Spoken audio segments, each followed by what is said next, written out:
Hi, my name is Caprice, And I'm Jade. and we will be discussing the analysis of the Breonna Taylor case and how it relates to anti-gender violence. Breonna Taylor was 26 years old when she was killed in her home during a raid on March 13, 2020 in Louisville, Kentucky. The officers who entered the home were federally charged with the raid, which included civil rights violations, conspiracies, the uses of excessive force offenses, and obstruction.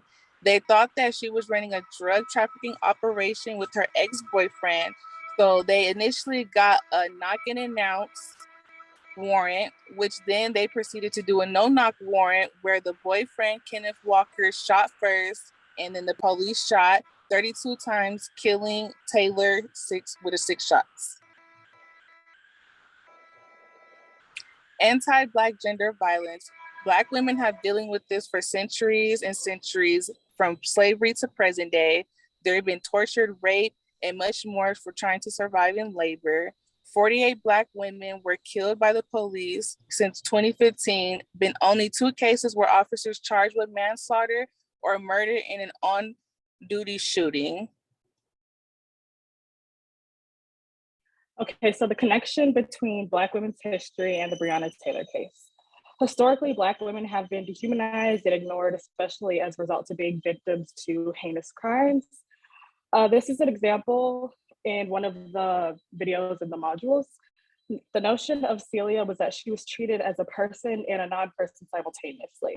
As a person, she could be raped, but as a non-person, she could be executed. So this is similar to the Breonna Taylor case because she was treated in a similar way as this. As a person, she could be used as an assumed liaison to a drug trafficking ring, but as a non-person, she was killed by those who should have protected her in the first place.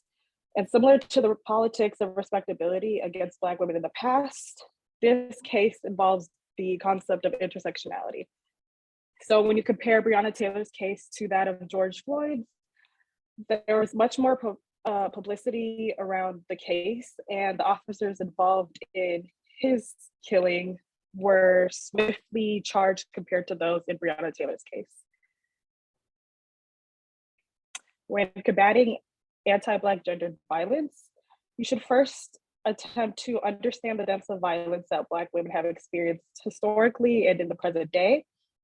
After understanding this history and civil unrest, we could protest for the cause of the community.